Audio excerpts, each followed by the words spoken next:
Hi hello ಎಲ್ರಿಗೂ ನಮಸ್ಕಾರ. ಸ್ವರುಮನೆ YouTube ಚಾನಲ್ಗೆ ಸ್ವಾಗತ. ನಮ್ಮ ಚಾನಲ್ನ ಯಾರ್ಯಾರು ಮೊದಲನೇ ಬಾರಿ ನೋಡ್ತಾ ಇದ್ದೀರೋ ಪ್ಲೀಸ್ ಸಬ್ಸ್ಕ್ರೈಬ್ ಮಾಡ್ಕೊಳ್ಳಿ. ಇಷ್ಟ ಆದರೆ ಲೈಕ್ ಮಾಡಿ, ಹಾಗೆ ಸಪೋರ್ಟ್ ಮಾಡಿ.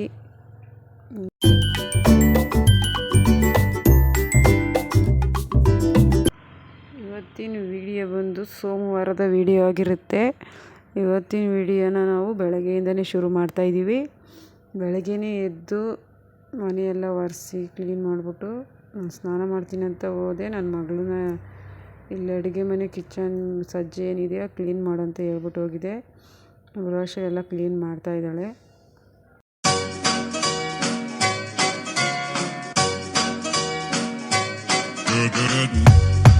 ಹಾಗೆಯೇ ಹೊಸ್ಲತ್ರ ಕೂಡ ಒರೆಸ್ಕೊಂಡು ಕ್ಲೀನ್ ಮಾಡ್ಕೊತಿದ್ದಾಳೆ. ಹೊಸ್ಲು ಮಾತ್ರ ನಾವು ಸ್ನಾನ ಮಾಡ್ಕೊಂಡು ಬಂದೇ ಒರೆಸ್ಕೋತೀವಿ. ಅದರಿಂದ ಅವಳು ಸ್ನಾನ ಮಾಡ್ಕೊಂಡಿದ್ಲು. ಹೊಸ್ಲು ಮತ್ತು ಮೇನ್ ಡೋರ್ ಏನಿದೆಯೋ ಅದೆಲ್ಲ ಒರೆಸ್ಕೊಂಡು ಅದು ಕೂಡ ಅರಿಶಿನ ಕುಂಕುಮ ಇಟ್ಕೊಂಡು ಸ್ವಲ್ಪ ರೆಡಿ ಮಾಡ್ಕೊತಾ ಇದ್ದಾಳೆ. ಹೊಸ್ಲಲ್ಲಿ ಲಕ್ಷ್ಮಿ ನೆಲೆಸಿರ್ತಾಳೆ ಅಂತ ಹೇಳ್ತಾರೆ. ಆದ್ದರಿಂದ ಸ್ನಾನ ಮಾಡ್ದಿರೇ ಹೊಸ್ಲು ಮುಟ್ಟೋದು ತಪ್ಪು ಅಂತೇಳಿ ಸ್ನಾನ ಮಾಡಿಕೊಂಡೆ ಹೊಸ್ಲು ಒರೆಸ್ಕೋತೀವಿ.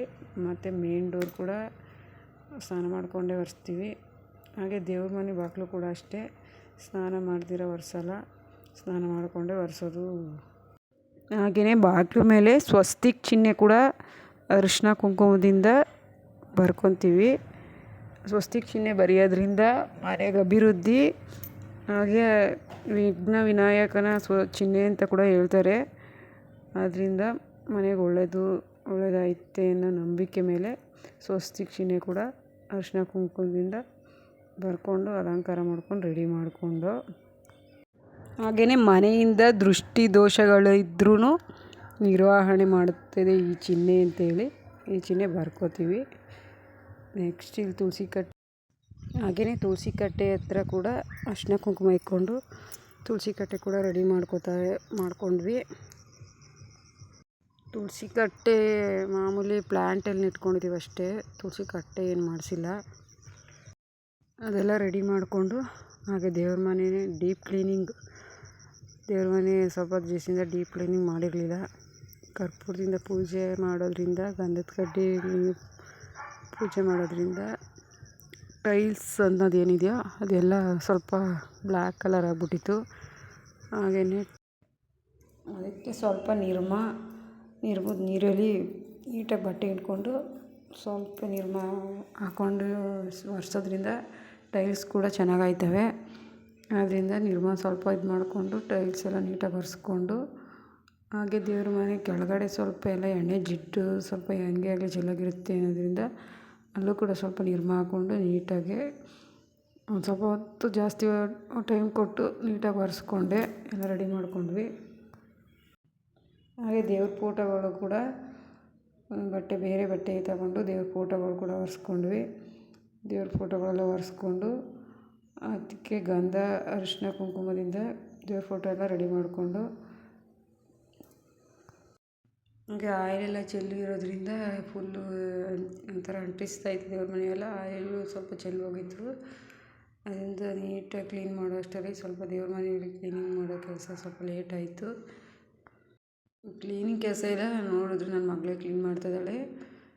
ಅವಳು ಕಲ್ತ್ಕೋಬೇಕಲ್ವಾ, ಅದರಿಂದ ಎಲ್ಲ ಕ್ಲೀನ್ ಮಾಡಿ ನೀನೆ ಅಂತೇಳಿ ಕ್ಲೀನ್ ಮಾಡೋಕ್ಕೆ ಹೇಳಿದೆ, ಮಾಡ್ತಾಯಿದ್ದಾಳೆ.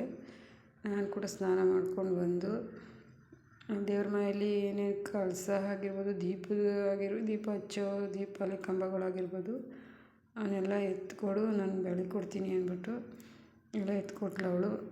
ನಾನು ಎಲ್ಲ ಬೆಳಕೊಡ್ತೀನಿ, ನೀನೇ ದೀಪ ಹಚ್ಚುವಂತೆ ಕೊಡು ಅಂದ್ಬಿಟ್ಟು ಇಸ್ಕೊಂಡು, ಹಾಗೆ ದೇವ್ರ ಫೋಟೋಗಳೆಲ್ಲ ಇಡೋದಾಗಿರ್ಬೋದು, ಇಲ್ಲಿಟ್ಟಿರುವ ಅದೇ ಕೆಳಗಡೆ ಕಿತ್ಕೊಂಡು ಎಲ್ಲ ಒರೆಸ್ತಾ ಇದ್ದಾಳೆ. ಜಗಿಸಿದ್ರೆ ಬೀಳ್ತಿದೆ ಅನ್ನೋ ಕಾರಣ ಎಲ್ಲ ಒರೆಸ್ಕೊಂಡು ಕ್ಲೀನ್ ಮಾಡಿಕೊಂಡು ರೆಡಿ ಮಾಡ್ಕೊತಾ ಇದ್ಲು. ನಾನು ಎಲ್ಲ ಪೂಜೆ ಸಾಮಾನು ಯಾಕೆ ಕೊಟ್ಟಿದ್ಲು ಅದನ್ನೆಲ್ಲ ಬೆಳಗುವ ಅಂದ್ಬಿಟ್ಟು ಕಿಚನಲ್ಲೇ ಸಿಂಕ್ ಹತ್ರನೇ ಬೆಳಗ್ಕೋತೀನಿ. ನಾನು ಕಿಚನ್ಗೆ ಎತ್ಕೊಂಡು ಹೋದೆ.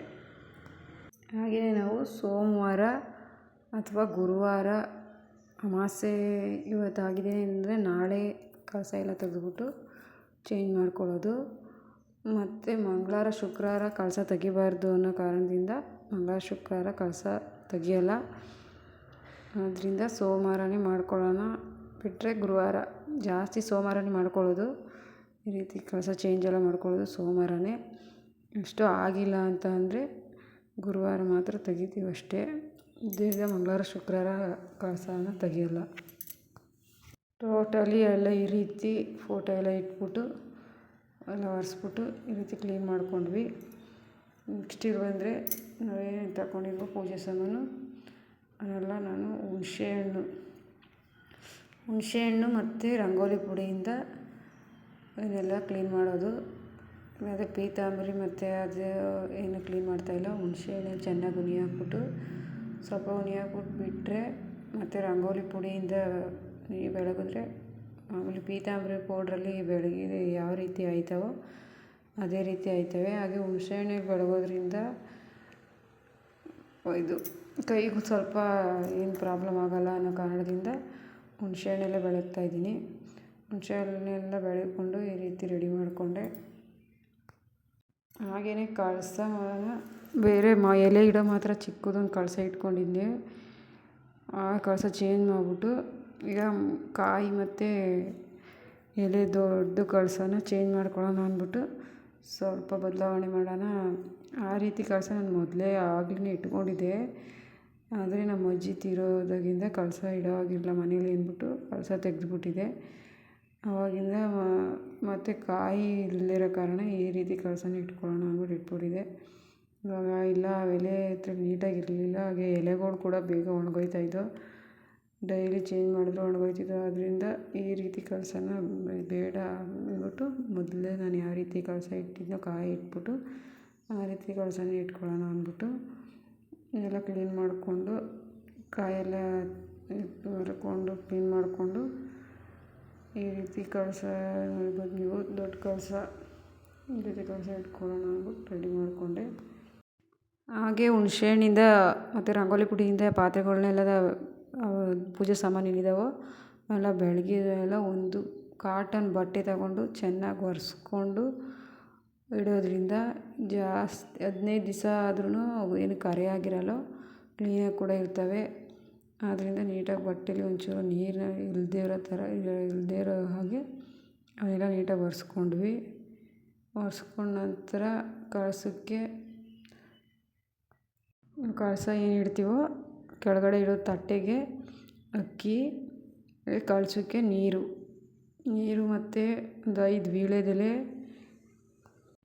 ಹಾಗೆ ಕಳಸ ಸ್ಥಾಪನೆಗೆ ಒಳಗಡೆ ಒಂದು ಅರಿಶಿಣದ ಕೊಂಬು ಮತ್ತು ಬಟ್ಲಡಿಕೆ, ಹಾಗೆ ಸ್ವಲ್ಪ ಅರಿಶಿಣ ಕುಂಕುಮ. ಹೂವು ಹಾಕಲ್ಲ. ಹೂವು 15 ದಿವಸ ಆದಮೇಲೆ ಕಳಸ ತೆಗಿಯೋದ್ರಿಂದ ಹೂವೆಲ್ಲ ಒಳಗಡೆ ಕೊಳ್ತೋಗಿರುತ್ತೆ.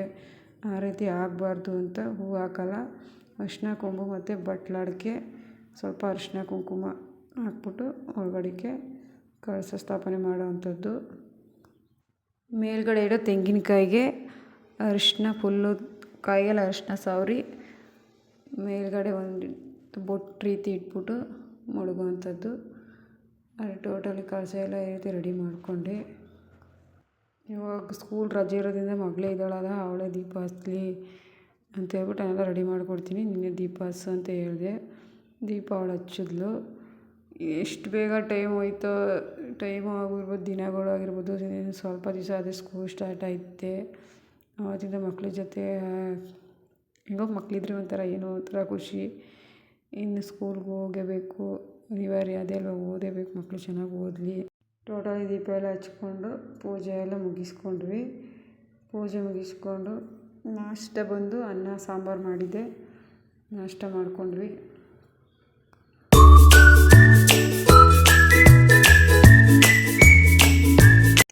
ಹಾಗೆ ಬಂದು ಅಡುಗೆ ಮನೆಗೆ ಸ್ವಲ್ಪ ಕೆಲಸ ಇದ್ವು, ಮಾಡ್ಕೊಂಡು ಮುಗಿಸ್ಕೊಂಡ್ವಿ. ಮಾಮೂಲಿ ಅಂಗಡಿ ಕೆಲಸ ನೋಡಿಕೊಂಡು ಸಾಯಂಕಾಲ ಊಟಕ್ಕೆ ಬೆಂಡೆಕಾಯಿ ಸಾಂಬಾರು ಮಾಡೋಣ ಅಂದ್ಬಿಟ್ಟು ಬೆಂಡೆಕಾಯಿ ತಂದುಕೊಟ್ಟಿದ್ರು. ಬೆಂಡೆಕಾಯಿ ಸಾಂಬಾರು ಮಾಡ್ಕೊಳ್ಳೋಣ ಅಂಥೇಳಿ ಬೆಂಡೆಕಾಯಿ ಸಾಂಬಾರು ರೆಸಿಪಿನ ನಾವು ಯಾವ ರೀತಿ ಮಾಡ್ತೀವಿ ಅಂತ ತೋರಿಸ್ತಾ ಇದ್ದೀನಿ. ಯಾವ ರೀತಿ ಬೆಂಡೆಕಾಯಿ ಸಾಂಬಾರು ಮಾಡ್ತೀನಿ ಅಂತ ನೋಡೋಣ. ಮೊದಲಿಗೆ ಬೆಂಡೆಕಾಯಿನ ಚೆನ್ನಾಗಿ ತೊಳ್ಕೊಂಡು ಒಂದು ಬಟ್ಟೆಯಿಂದ ಒರೆಸ್ಕೊಂಡು ಈ ರೀತಿ ಸಣ್ಣದಾಗಿ ಹೆಚ್ಕೊಂಡು ನೋಡ್ಕೊಂಡು ಹಚ್ಕೋಬೇಕು. ಹುಳ ಕೂಡ ಇರ್ತವೆ ಬೆಂಡೆಕಾಯಲ್ಲಿ, ನೋಡಿಕೊಂಡು ಹಚ್ಕೊಂಡು ರೆಡಿ ಮಾಡಿಕೊಂಡೆ.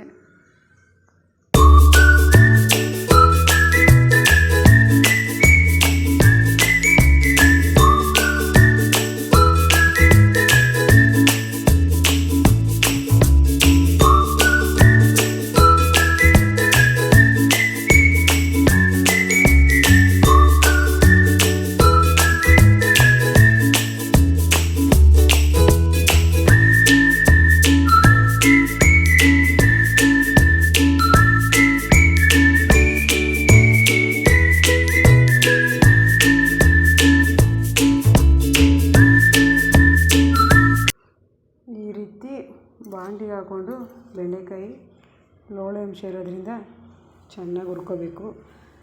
ಅದರಿಂದ ಒಂದು ಬಾಣಲಿ ಇಟ್ಕೊಂಡು ಯಾವುದೇ ಅಂಶ ಇರಬಾರ್ದು, ನೀಟಾಗಿ ಈ ರೀತಿ ಹುರ್ಕೋಬೇಕು.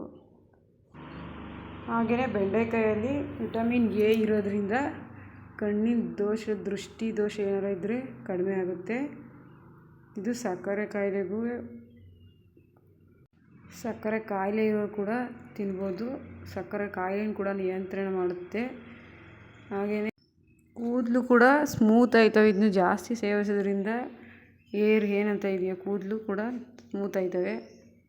ಹಾಗೆಯೇ ನಮ್ಮ ದೇಹದ ನಾಡಿಗಳೇನಿದಾವೋ ಅವಕ್ಕೂ ಕೂಡ ತುಂಬ ಶಕ್ತಿ ನೀಡುತ್ತವೆ. ಹಾಗೆ ಮಕ್ಕಳಿಗೂ ಕೂಡ ಬುದ್ಧಿಶಕ್ತಿ ಹೆಚ್ಚುತ್ತದೆ. ಅದರಿಂದ ವಾರಕ್ಕೆ 2 ಸಲ ಬೆಂಡೆಕಾಯಿ ಸಾಂಬಾರು, ಬೆಂಡೆಕಾಯಿ ಪಲ್ಯ, ಬೆಂಡೆಕಾಯಿ ಗೊಜ್ಜು, ಈ ರೀತಿ ಬೆಂಡೆಕಾಯಿ ಗೊಜ್ಜಿಗೆ ಚಪಾತಿ ಆ ರೀತಿ ಮಾಡ್ಕೊಂಡು ತಿನ್ನೋದ್ರಿಂದ ಆರೋಗ್ಯಕ್ಕೂ ತುಂಬ ಒಳ್ಳೆಯದು. ಹಾಗೆ ಜಾಸ್ತಿ ಹೊತ್ತು ಈ ರೀತಿ ನೀಟಾಗಿ ಹುರ್ಕೋಬೇಕು. ಇವಾಗ ಲೋಳೆ ಅಂಶ ಬಾಯಿಗೆ ಸಿಗಬಾರ್ದು ಅನ್ನೋ ಕಾರಣದಿಂದ ಸ್ವಲ್ಪ ನಿಂಬೆ ರಸ ಹಿಂಡೋದ್ರಿಂದ ಲೋಳೆ ರಸ ಏನಿದೆಯೋ ಅದು ಎಲ್ಲ ಬಿಟ್ಕೊತ್ತೆ. ಅದೇನು ಬಾಯಿಗೆ ನಾವು ತಿನ್ನೋವಾಗ ಏನು ಲೋಪಲಿ ಥರ ಸಿಗೋದಿಲ್ಲ. ಹಾಗೆ ನಿಂಬೆಹಣ್ಣು ಬಳಸ್ಬೋದು. ಹಾಗೆ ನೀಟಾಗಿ ಹುರಿದಾದ್ಮೇಲೆ ಒಂದು ಪಾತ್ರೆ ಇಟ್ಬಿಟ್ಟು ಸ್ವಲ್ಪ ಕಡಿಮೆ ಎಣ್ಣೆನೇ ಬಳಸ್ಬಿಟ್ಟು ಮಾಡೋದ್ರಿಂದ ಆರೋಗ್ಯ ಕೂಡ ಒಳ್ಳೇದು ಅಂದ್ಬಿಟ್ಟು ಜಾಸ್ತಿ ಎಣ್ಣೆ ಏನು ಹಾಕಲ್ಲ, ಸ್ವಲ್ಪನೇ ಎಣ್ಣೆ ಕಾದ್ಮೇಲೆ ಈರುಳ್ಳಿ ಚೆನ್ನಾಗಿ ಫ್ರೈ ಮಾಡ್ಕೋಬೇಕು. ಹಸಿ ವಾಸನೆ ಹೋಗೋ ಗಂಟ ಈರುಳ್ಳಿ ಫ್ರೈ ಮಾಡಿಕೊಂಡು ನೆಕ್ಸ್ಟ್ ಅದಕ್ಕೆ ಟೊಮೊಟೊ ಕೂಡ ಸೇರಿಸ್ಕೊತಾ ಇದ್ದೀನಿ. ಟೊಮೊಟೊ ಬಂದು ಒಂದು 2 ಟೊಮೊಟೊ ಹಾಕ್ಕೊಂಡು ಚೆನ್ನಾಗಿ ಫ್ರೈ ಆಗಬೇಕು. ಟೊಮೊಟೊ ಹಾಕಿದ್ಮೇಲೆ ಸ್ವಲ್ಪ ಉಪ್ಪು ಸೇರಿಸೋದ್ರಿಂದ ನೀಟಾಗಿ ಫ್ರೈ ಆಯ್ತಿದ್ದಲ್ಲಿ ಉಪ್ಪು ಕೂಡ ಹೀಗೆ ಸ್ವಲ್ಪ ಸೇರಿಸ್ಕೊತಾ ಇದ್ದೀನಿ. ಸೇರಿಸ್ಕೊಂಡು ಟೊಮೊಟೊ ಚೆನ್ನಾಗಿ ಹುರ್ಕೋಬೇಕು. ಟೊಮೊಟೊ ಚೆನ್ನಾಗಿ ಹುರ್ಕೊಂಡಾದ್ಮೇಲೆ ನಾವು ಬೆಂಡೆಕಾಯಿ ಮೊದಲೇ ಏನು ಎಲ್ಲ ರೆಡಿ ಮಾಡಿ ಇಟ್ಕೊಂಡಿದ್ವೋ ಆ ಬೆಂಡೆಕಾಯಿ ಕೂಡ ಇದಕ್ಕೆ ಸೇರಿಸ್ಕೊಂಡು ಅದ್ರ ಜೊತೆಗೆ ಇದನ್ನು ಕೂಡ ಚೆನ್ನಾಗಿ ಹುರ್ಕೋಬೇಕು. ಹಾಕ್ಕೊಂಡು ಸಾಂಬಾರು ಪುಡಿ ಸೇರಿಸ್ಕೊಂಡು ಅದಕ್ಕೆ ನೀರು ಎಷ್ಟು ಬೇಕೋ ಸಾಂಬಾರು ಅಷ್ಟು ರೆಡಿ ಮಾಡಿಕೊಂಡ್ರೆ ನೆಕ್ಸ್ಟು ಅದಕ್ಕೆ ಹಾಕೋ ಕಾಳು ಅವರೆಕಾಳು ಅಥವಾ ಹುಳಿಕಾಳು 2 ಹುರಿದು ಹಾಕ್ಬೋದು. ನಾನಿಲ್ಲಿ ಅವರೆಕಾಳು ಹುರ್ಕೋತಾ ಇದ್ದೀನಿ. ಅವರೆಕಾಳು ಚೆನ್ನಾಗಿ ಚಟಪಟ ಅಂತ ಸಿಡಿಯೋ ತನಕ ನೀಟಾಗಿ ಹುರ್ಕೋಬೇಕು. ಹುರ್ಕೊಂಡು ನಾವು ಸಾಂಬಾರು ಏನು ಮಾಡಿದ್ವೋ ಆ ಸಾಂಬಾರಿಗೆ ಇವು ಕೂಡ ಸೇರಿಸ್ಕೊಂಡ್ರೆ ಸಾಂಬಾರು ಕುದೀತಾ ಇರಬೇಕಿನ್ನ ಸಾಂಬಾರು ಜೊತೆಗೆ ಅವರೆಕಾಳು ಕೂಡ ಬೇಕಾಗಿದ್ದರಿಂದ ಅಷ್ಟೇ ಹಾಕೊಳ್ಳೋದ್ರಿಂದ ಅದು ಕೂಡ ಜೊತೆಗೆ ಚೆನ್ನಾಗಿ ಬೇಯುತ್ತೆ. ಅದರಿಂದ ಅವರೆಕಾಳು ಕೂಡ ಸೇರಿಸ್ಕೋಬೇಕು. ಹಾಗೆ ಸ್ವಲ್ಪ ಕಾಯಿ ತುರಿ ಮತ್ತು ಕೊತ್ತಂಬರಿ ಸೊಪ್ಪು ಅಷ್ಟೆಲ್ಲ ಬೇಯಿದ್ಮೇಲೆ ಕೊತ್ತಂಬರಿ ಸೊಪ್ಪು ಮೇಲೆ ಹಾಕಿದ್ರೆ ಸಾಂಬಾರು ರೆಡಿ ಆಗುತ್ತೆ. ಮುದ್ದೆ ಜೊತೆಗೆ ಹಾಗೆ ರೈಸ್ ಜೊತೆ ತಿನ್ನೋಕ್ಕೆ ಸಾಂಬಾರು ರೆಡಿ ಮಾಡ್ಕೊಂಡು ಊಟ ಮಾಡಿದ್ವಿ ಅಂತ ಹೇಳ್ತಾ ಈ ವಿಡಿಯೋಗೆ ಎಂಡ್ ಮಾಡ್ತಾಯಿದ್ದೀನಿ. Thank you for watching. Bye.